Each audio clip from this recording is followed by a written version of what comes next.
இன்று நல்லவர் யார் என்று அடையாளம் காண்பது மிகவும் கடினமாக இருக்கிறது. வெளிப்புறமாக அனைவரும் நல்லவர்களாகவே இருக்கிறார்கள். இவர்களை எப்படி கண்டறிவது?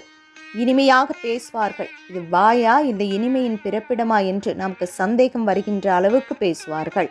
இவர்கள் நல்லவர்களா என்றால் உண்மையாகவே அதுதான் அவர்களது இயல்பான பேச்சு என்றால் நல்லவர்கள்தான். ஆனால் அவர்கள் போன பிறகு இதெல்லாம் ஒரு ஆளு என்று சலித்து கொண்டால் எப்படி நல்லவராக இருக்க முடியும்? ஆன்மீகம், கடவுள் நம்பிக்கை என்று சொல்லிக்கொண்டு நெற்றி நிறைய விபூதி பூசிக்கொண்டு வார்த்தைக்கு வார்த்தை முருகா, சிவசிவ, நாராயணா என்று சொல்லிக்கொண்டு இருப்பவர்கள் நல்லவர்களா? கடவுள் கொள்கை அன்பு, அதை கடைபிடிப்பவராக இருக்க வேண்டும். மனதில் உண்மையாகவே கடவுள் நம்பிக்கை இருக்க வேண்டும். கடவுள் இருக்கிறார் என்று நம்ப வேண்டும்.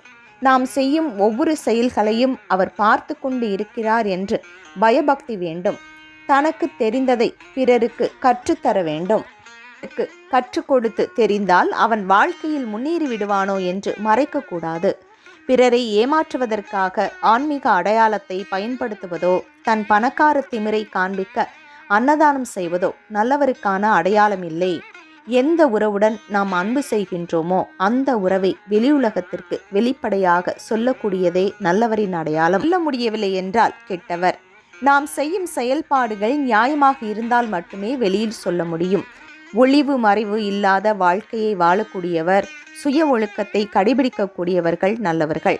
நாம் செய்யும் தவறுக்கு யார் சாட்சி? கடவுள்தான் சாட்சி. மனசாட்சியை கூட சில நேரம் குன்றிவிடுகின்றோம். தான் தப்பிப்பதற்காக மற்றவர் மீது பழியை போடும்போது இந்த தவறை நான் செய்தேன் என்று மனது உறுத்தி உண்மையை சொல்கிறார்களோ அவர்கள்தான் நல்லவர்கள். சிலப்பதிகாரத்தில் கோவலன் ஒரு காட்சியை பார்ப்பார். ஒரு பெண்ணை பற்றி தன் கணவனிடமே போய் தவறாக ஒரு கயவன் பேசுவதற்காக அங்கு ஒரு பூதம் அவன் செயலுக்காக கையவனை விழுங்க தயாராக இருக்கும். இந்த கயவனின் தாய் பூதத்திடம் அழுது புலம்பி தன் மகனை விட்டுவிடுமாறு கேட்பாள். கோவலன் தாயின் அழுகை தன் மனதை நெருட அந்த பூதத்திடம் அவனை விட்டுவிடு, வேண்டுமென்றால் என்னை எடுத்துக்கொள் என்று கேட்பார். பூதம், தவறு செய்தவருக்கே தண்டனை அன்றி மற்றவருக்கு அல்ல. நீ சொல்வது நீதி ஆகாது என்று கூறி அந்த கயவனை விழுங்கிவிடும். இன்றும் இது போன்ற கயவர்கள் அதிகம் நம்மோடு பயணிக்கின்றார்கள். இது போல பூதம் இருந்தால் எவ்வளவு நன்றாக இருக்கும்.